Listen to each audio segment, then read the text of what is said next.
Todavía, después de 2 meses, de la repercusión que tuvo, de cómo se enganchó Argentina día a día en las inmersiones y en el streaming en sí, y cómo fue entrando en todas las casas, en los colegios. Fue hermoso, la verdad. Muy contentos desde el GEMPA, que es el Grupo de Estudios de Mar Profundo de Argentina, que es el que hizo la campaña, pero también fue muy importante para CONICET, lo es todavía, y para todas las instituciones de investigación en Argentina.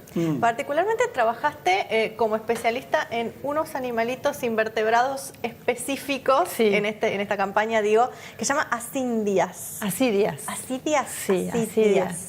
Sí, las asidias son poco conocidas, no sé por qué. Sí, nunca lo he escuchado. No sé por qué no tuvo la repercusión de la estrella, pero las asidias son muy comunes en todos los mares del mundo. A veces son más frecuentes, menos frecuentes, y a veces alcanzan tamaños muy grandes, son pequeñas a veces, y tienen la particularidad que de todos los invertebrados que pudieron ver en las inmersiones, son los más parientes nuestros, aunque no parezca. Pero evolutivamente comparten algunas características con los vertebrados. Y así que bueno, eso lo hace muy importantes. Claro. ¿En qué nivel de familiaridad tenemos con eso? ¿En qué aspecto? No, lo que pasa es que son cordados. Y los cordados, lo que tenemos en común con las asidias, tienen varias características, pero la principal es que tienen una estructura que se llama notocorda, que es una varilla que en el estado larval, en las asidias, les permite mantener su forma, ¿no?, al nadar. Después, cuando se transforman en adultos, pierden la notocorda, pero nosotros, en estado embrionario, los vertebrados, tenemos esta notocorda, y la notocorda da origen a la columna vertebral y a otras partes del cuerpo. ¿Son visibles a simple vista? ¿Las asidias? Sí. Ah, bien. Sí, son muy lindas. Yo creo que son lindas. Y de las que pudiste observar, ¿qué hallazgos pudiste vos ver particularmente en estas inmersiones? Con las asidias, ve, ahí tienen una foto. Estaban buscando. Claro. Bueno, esta asidia, algunos invertebrados son solitarios, ¿no?, como por ejemplo la estrella que está al lado, esa estrella con brazos frágiles, pero hay otras especies, otros grupos que pueden ser solitarios, como algunas asidias también, pero otros se les llama coloniales, y lo que sucede con los coloniales es que varios individuos se agrupan. ¿Eso es lo que estamos viendo, que son como huevitos todos juntos? Claro, eso es. Cada huequito que vos ves es un individuo. Mira vos. Sí. Y se juntan en una matriz. Y lo que hacen es compartir funciones muchas veces, ¿no? Entonces forman como una unidad. Claro. Eso pasa también en muchos corales. Hay corales solitarios y corales coloniales, como por ejemplo el del lado, ¿viste? Ese rosita o el fucsia, son corales coloniales. Y bueno, entonces comparten funciones. Por ejemplo, cada huequito que ustedes ven es un individuo, pero es donde entra el agua a cada una de estas asidias. Las asidias filtran, la mayoría de ellas son filtradoras. Estas, por ejemplo, son solitarias. Y claro, son distintas. La amarilla es como un formato más tradicional, porque tiene estos 2 sifones que yo les decía. Bueno, no sé si lo dije. Son 2 sifones. Por un sifón entra el agua. Claro. Ellos producen un movimiento para que el agua entre. Después producen la filtración del agua, se quedan con el alimento, y después por el otro sifón liberan el agua restante y las excretas, ¿sí? Claro. Y en el caso de la izquierda o derecha, depende de dónde lo veamos. Que parece una flor. Bueno, eso que tiene arriba es otro ser vivo, es un tenóforo bentónico, es otro animal. La asidia es la parte amarilla. Mira vos. Claro. Sí, muy loco. Y los tenóforos van usando de sustrato, pero son libres, ¿no? Se mueven. Y después la otra es otra asidia, pero lo que sucede en profundidad es que los organismos, como en profundidad, el ambiente es muy estable, pero no tienen mucha comida, ¿no? Porque estamos hablando de 3.000 metros de profundidad. Claro. Estas no me acuerdo a qué profundidad fueron fotografiadas, pero más o menos, 2.000, 3.000 metros. Y lo que sucede es que les llega muy poco alimento porque a esas profundidades, por ejemplo, no hay ninguna planta, ninguna alga, nada de eso, porque no hay fotosíntesis, ¿no? Porque no hay luz.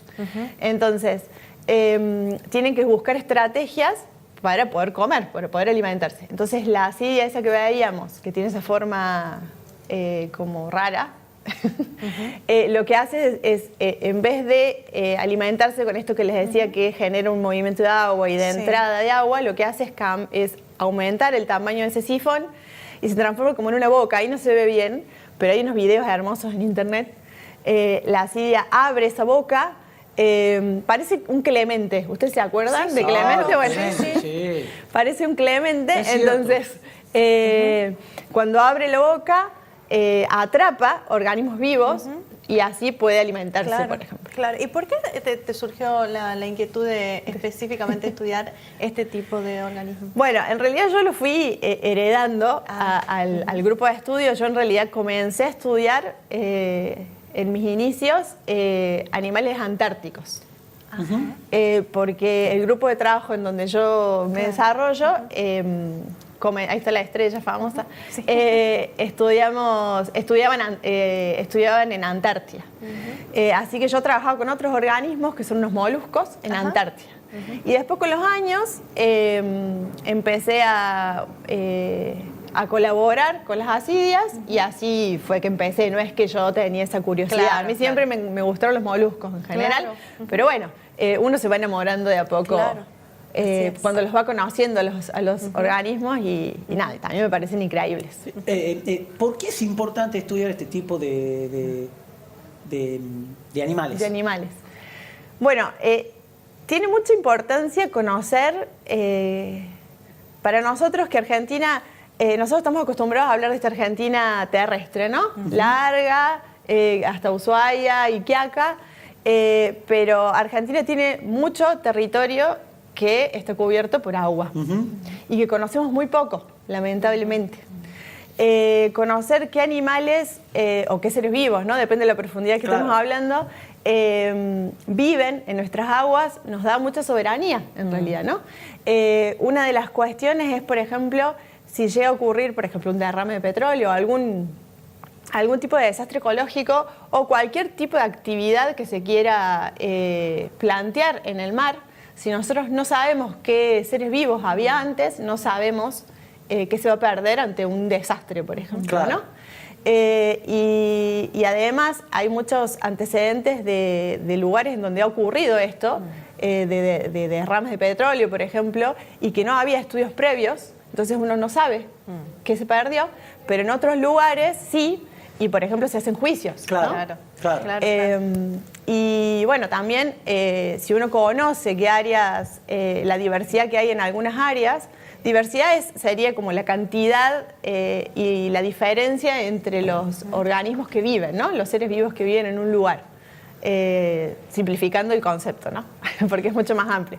Pero si uno conoce cómo se distribuye la biodiversidad, en este caso en el agua, qué lugares tienen más diversidad, pero qué lugares tienen diversidades muy distintas a otros, uno también puede elegir qué lugares proteger. Porque si bien está buenísimo proteger todo, lamentablemente no se puede, entonces se pueden proponer áreas protegidas. No, te preguntaba esto porque viste que durante mucho tiempo se sigue haciendo, se trata de vincular al CONICET o a muchos investigadores del CONICET con esas personas que estudian cosas que no sirven para nada, ¿no? Viste que se trató de instalar ese discurso y que creo que un poco, bueno, entre un montón de cosas fantásticas de esto que estás contando y demás, sirvió un poco para ponerle un freno, quizás cambiaron la visión a muchas personas que habían comprado ese discurso, ¿no? Sí, yo creo que bueno, ese discurso obviamente no tiene mucho fundamento. No, por supuesto. En realidad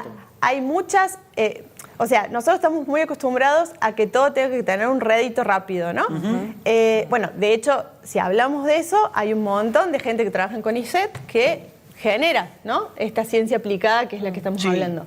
Y también hay un montón de gente del CONICET que hace ciencia básica, como hago yo, y que gracias a que existe esa ciencia básica, la ciencia aplicada puede nutrirse porque muchas veces se estudian, no sé, proteínas, sustancias, etcétera, que después se les encuentra una función que es importante para el ser humano y eso es lo que usa la ciencia aplicada después para aplicar, ¿no? Claro. O para desarrollar más, digamos. Pero bueno, en nuestro caso, en realidad, que nosotros trabajamos en diversidad en general, en taxonomía, que sería el estudio de los organismos, de las especies que habitan, que si bien también, por casualidad, también podemos encontrar estas sustancias que son importantes para los humanos. De hecho, una de las chicas que participó de la campaña trabaja con unos caracoles que tienen unas toxinas, como son carnívoros, lo que hacen es inyectar esta toxina a sus presas. Y se les ha encontrado una importancia, no me acuerdo si era analgésica o algo de eso, ¿no? Pero tiene una importancia médica. Sí. Eso sucede, obviamente. Y en general es la ciencia básica la que encuentra ese tipo de funciones. Claro. Pero además, no solo todo es dinero y producción rápida, nosotros también necesitamos ambientes que se cuiden, que se protejan, no solo para fines turísticos quizás también, sino para asegurarnos un futuro en donde no todo esté destruido, contaminado y bueno, o sea, totalmente. Los parques nacionales son súper necesarios también, ¿no? Sí.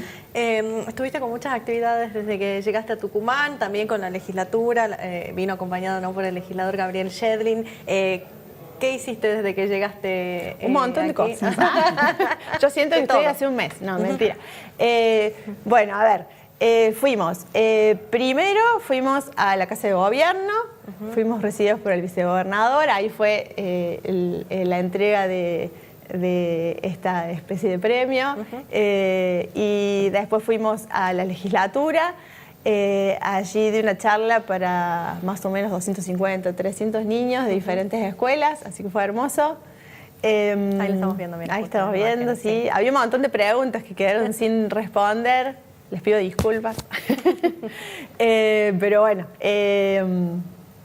ahí estamos viendo la foto de los de abajo, somos todos los científicos que participamos, que fuimos 27. Bueno, eso es en la legislatura. Y después de ahí, a la tarde, fuimos a la reserva Orco Molle, con gente del CONICET. Estuvo hermoso, la verdad. Fuimos a la reserva primero, nos contaron todos los proyectos de reintroducción de diferentes especies, súper lindo. Y después fuimos al botánico, que también muy lindo, hermoso. Así que tienen muy lindos lugares para ir a pasear y conocer. Sí, y ahora comenzó, justo contábamos antes, le preguntaba antes del aire, de estas nuevas misiones que se van también a transmitir, que tienen que ver con otros científicos, ¿verdad? ¿Así es? Sí. Ahora el mismo barco está haciendo una campaña en aguas argentinas con geólogos. No sé cuántos son, pero son geólogos y creo que van a estar un mes. Creo que está empezando hoy la transmisión. ¿Sí?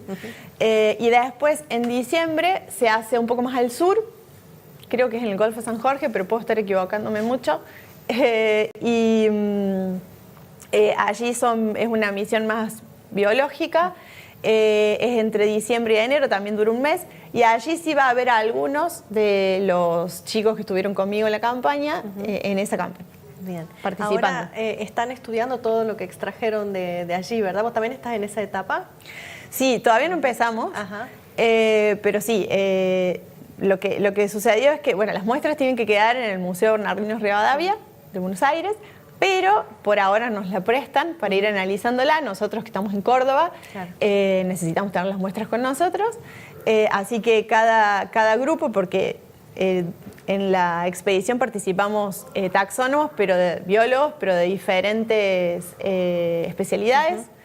Entonces, por ejemplo, los equinodermos quedan en Buenos Aires, pero también en Puerto Madryn. Bueno, en Ushuaia algunos crustáceos y así. Y en Córdoba quedaron las asidias, o se le dice papas de mar también. Sí, porque las solitarias tienen una forma de papa de mar.